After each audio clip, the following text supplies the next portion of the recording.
क्या आप जानते हैं कि ईसा मसीह का नाम सिर्फ चर्चों में नहीं लिया जाता बल्कि मस्जिदों में भी उनके बारे में बातें होती हैं। ये वो नाम है जिसे ईसाई भगवान का बेटा कहते हैं तो मुसलमान उन्हें अल्लाह का नेक पैगंबर मानते हैं। लेकिन सवाल ये है, क्या दोनों धर्म एक ही व्यक्ति की बात कर रहे हैं या फिर सदियों से चली आ रही मान्यताओं के पीछे छिपा है कोई गहरा राज, एक ऐसा राज जो इतिहास की किताबों में नहीं बल्कि दिलों की आस्था में छिपा है और जिसे जानने के बाद शायद आपका यकीन हिल जाएगा। आज हम जानेंगे ईसा मसीह की वो रहस्यमयी कहानी जो बाइबल में कुछ और है और कुरान में कुछ और। कहानी जो जन्म से शुरू होकर सलीब, मौत और फिर जिंदा हो उठने तक जाती है। लेकिन सबसे बड़ा रहस्य तो अभी बाकी है, दुनिया के अंत में उनका दोबारा आना। कब, क्यों और कैसे, अब पर्दा उठेगा उस सच से जो आपके रोंगटे खड़े कर देगा। लेकिन वीडियो शुरू होने से पहले आपके लिए एक सवाल है, आप ईसा मसीह या ईसा अलैहिस्सलाम के बारे में अपनी क्या राय रखते हैं और ईसा मसीह की आपको सबसे अच्छी बात कौन सी लगती है? हमें कमेंट करके जरूर बताइए। क्रिसमस ईसा मसीह के जन्म का उत्सव है जिसे हर साल 25 दिसंबर को ईसा मसीह के जन्म दिवस के रूप में मनाया जाता है। ईसा मसीह को ईसाई धर्म के लोग अपना प्रभु मानते हैं, लेकिन इस्लाम के साथ भी उनका कनेक्शन है। इस्लाम और ईसाई दोनों एकेश्वरवादी के सिद्धांत को मानते हैं। मुसलमान भले ही ईसा मसीह के जन्म का उत्सव नहीं मनाते हो, लेकिन जीसस की इज्जत इस्लाम के बाकी पैगंबरों की तरह करते हैं। मुसलमानों की नजर में ईसा मसीह भी मोहम्मद साहब की तरह एक नबी पैगंबर है, जो मान्यता उनके मजहब का अभिन्न हिस्सा है। कुरान में ईसा मसीह को एक ऐसा अहम शख्सियत के तौर पर उल्लेख किया गया है जो पैगंबर मोहम्मद साहब से पहले दुनिया में आए थे। इतना ही नहीं, कुरान की तरह ईसा धर्म ग्रंथ बाइबल पर ईमान रखना जरूरी बताया गया है। इसके बावजूद ईसा मसीह को लेकर ईसाई और मुसलमानों के बीच क्या मतभेद है? ईसाई और इस्लाम धर्म में जीसस को लेकर फर्क। ईसाई धर्म ईसा मसीह के जीवन, शिक्षाओं, मृत्यु और पुनर्जन्म पर आधारित है। दुनिया में जो लोग इसका पालन करते हैं उन्हें ही ईसाई कहा जाता है।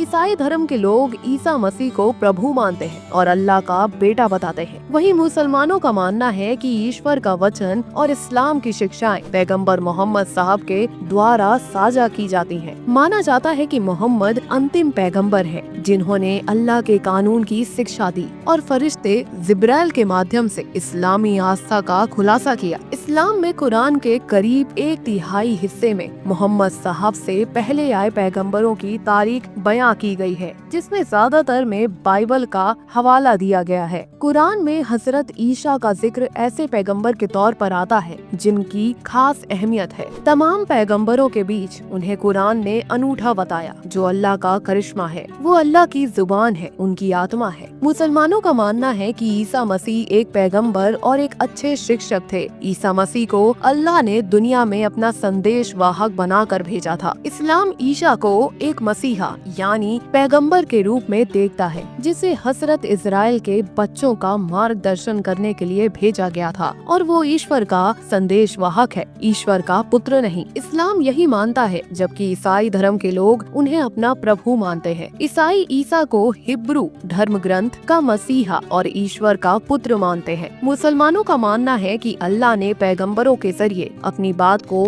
दुनिया तक पहुंचाने के लिए भेजा है, जिसमें ईसा और मोहम्मद जैसे नबी को अलग अलग समय पर धरती पर भेजा गया है। मुसलमानों का मानना है कि सभी पैगंबरों का सम्मान किया जाना चाहिए, लेकिन उनकी पूजा नहीं की जानी चाहिए। दोनों धर्मों के बीच महत्वपूर्ण अंतर ये है कि मुसलमान ईसा को एक मानव पैगंबर के रूप में देखते हैं और ये नहीं मानते कि वो ईश्वर के पुत्र हैं। ईसाई धर्म और इस्लाम के धर्म ग्रंथ भी अलग अलग हैं, जो धार्मिक ग्रंथ के लिए दूसरा शब्द है। मुसलमान कुरान का पालन करते हैं, लेकिन ईसाई बाइबल का पालन करते हैं। जीसस को लेकर अलग अलग मान्यताएं। पवित्र आत्मा के बारे में विभिन्न धर्मों की अलग अलग मान्यताएं हैं। ईसाई मानते हैं कि पवित्र आत्मा ईश्वर है, लेकिन मुसलमान मानते हैं कि पवित्र आत्मा फरिश्ता जिब्राइल है। ईसाई त्रिवेदों के सिद्धांतों में विश्वास करते हैं। इसका मतलब है कि ईश्वर पिता, पुत्र और पवित्र आत्मा के रूप में एक साथ मौजूद है। इस्लाम में ईश्वर की बहुलता को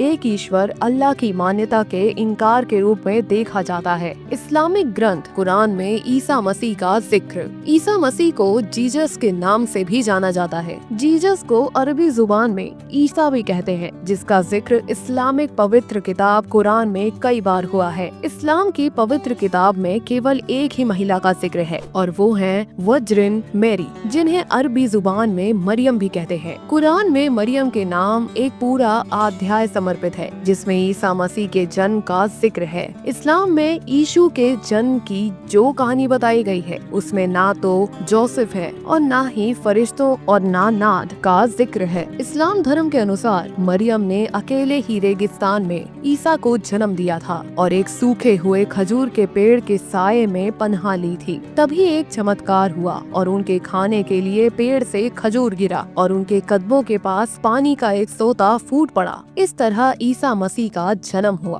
कुरान में ईसा के बारे में किसी अन्य पैगंबरों की तुलना में किस्से के बजाय धार्मिक रोशनी में लिखा गया है। कुरान में ना तो ईसा खुद को देवता बताते हैं और ना ही ईश्वर की नजर में वो सीधे तौर पर खुदाई के दर्जों में आते हैं। इस्लाम में हजरत ईसा किसी फरिश्ते से बिल्कुल जुदा नजर आते हैं। ना ही वो अवतार लेते हैं और ना ही धर्म के प्रचारक हैं और ना ही वो उस पीड़ा के प्रतीक हैं जिससे ईसाई धर्म के मुताबिक ईसा को भोगना पड़ा था। ऐसे में कोई भी ईसाई ये सवाल उठा सकता है कि अगर ईसा के किरदारों से इन सभी खूबियों को अलग कर दिया जाए तो फिर उनकी अहमियत ही क्या रह जाती है। ईसाई धर्म का ईसा मसीह पर क्या विश्वास है? ईसाई धर्म के लोगों का मुख्य विश्वास ये है कि यीशु मसीह परमेश्वर के पुत्र है, जिन्होंने क्रूज पर मर के हमारे पापों की सजा चुकाकर हमें मृत्यु से बचाने के लिए मनुष्य के रूप में जन्म लिया। ईसाई धर्म में ईसा मसीह अर्थात यीशु को ईश्वर नहीं माना जाता, बल्कि सर्वशक्तिमान ईश्वर का बेटा माना जाता है। ऐसा दयालु बेटा जो दुनिया पर बढ़ते पापी और पापों के बोझ को अपने वसीलों से ईश्वर द्वारा क्षमा करवाता है। यहाँ तक कि सूली पर लटकते हुए भी अपने धोखेबाज शिष्य जुडास के लिए माफी की प्रार्थना वो अपने क्षमाशील पिता से करते हैं। ईसाई समुदाय का मानना है कि ईसा मसीह पूरी तरह से दिव्य है, लेकिन पूरी तरह से मानव के तौर पर रहे। यीशु सभी मामले में पूरी तरह से मानव बन गए, एक नश्वर मनुष्य के दर्द और प्रलोभनों को झेला, फिर भी उन्होंने पाप नहीं किया। मसीहा शब्द यीशु के साथ इतना निकटता से जुड़ा हुआ है कि जाहिर तौर पर शुरुआती ईसाइयों के लिए यह दावा करने की कोई जरूरत नहीं थी कि यीशु मसीह थे, क्योंकि ये उनके बीच व्यापक रूप से स्वीकार्य माना जाता था। इसका उद्देश्य ईश्वर द्वारा खुद को प्रकट करने के तरीके की व्याख्या करना है, पहले इजराइल में, फिर उद्धारकर्ता के रूप में यीशु में और अंत में चर्च के संरक्षक पवित्र आत्मा के रूप में। त्रिमूर्ति का सिद्धांत चर्च की शुरुआती शताब्दियों में विकसित हुआ और 325 में नीकिया की परिषद में स्पष्ट रूप से कहा गया था, पृथ्वी पर लौट कर आएंगे ईसा मसीह। ईसाई धर्म के लोगों की मान्यता है कि उन्हें चमत्कार करने की क्षमता ईश्वर से मिली थी और स्वयं ईसा में ऐसी शक्तियाँ नहीं मौजूद थीं। ये भी नहीं माना जाता है कि वो क्रूज पर लटके। इस्लामी परंपरा के मुताबिक ईश्वर ने उन्हें सीधे स्वर्ग में उठाया है और कयामत के दिन दोबारा से जमीन पर भेजे जाएंगे। इस्लामिक आख्यानों में कभी ईसा मसीह एक प्रखर सन्यासी नजर आते हैं और कभी वो इस्लामिक रहस्यवाद के संरक्षक के रूप में दिखाई देते हैं, जो सृष्टि के रहस्यों के संदेशवाहक हैं, कुदरत और इंसान का कल्याण करते हैं। मुसलमानों की मान्यता है कि कयामत के दिन ईसा मसीह पृथ्वी पर लौट कर आएंगे और दज्जाल का खात्मा करेंगे। इस्लामिक हदीस में ईसा मसीह का जिक्र एक ऐसे पैगंबर के तौर पर मिलता है जो कयामत के रोज धरती पर आएंगे और दुनिया को उसकी मंजिल तक ले जाएंगे। कहने का मतलब ये है कि ईसा वो पैगंबर है जो इस्लाम के युग के खात्मे का ऐलान करेंगे। वो इस्लाम के आगाज से लेकर अंजाम के वक्त तक दोनों ही मोड़ों पर खड़े रहेंगे। वीडियो के आखिर में आपसे गुजारिश है, अगर आपको ये वीडियो पसंद आया हो तो इसे लाइक करें और शेयर जरूर करें और ऐसी ही दिलचस्प और ऐतिहासिक वीडियो के लिए हमारे चैनल माइटी हिस्ट्री को सब्सक्राइब करना ना भूलें। धन्यवाद।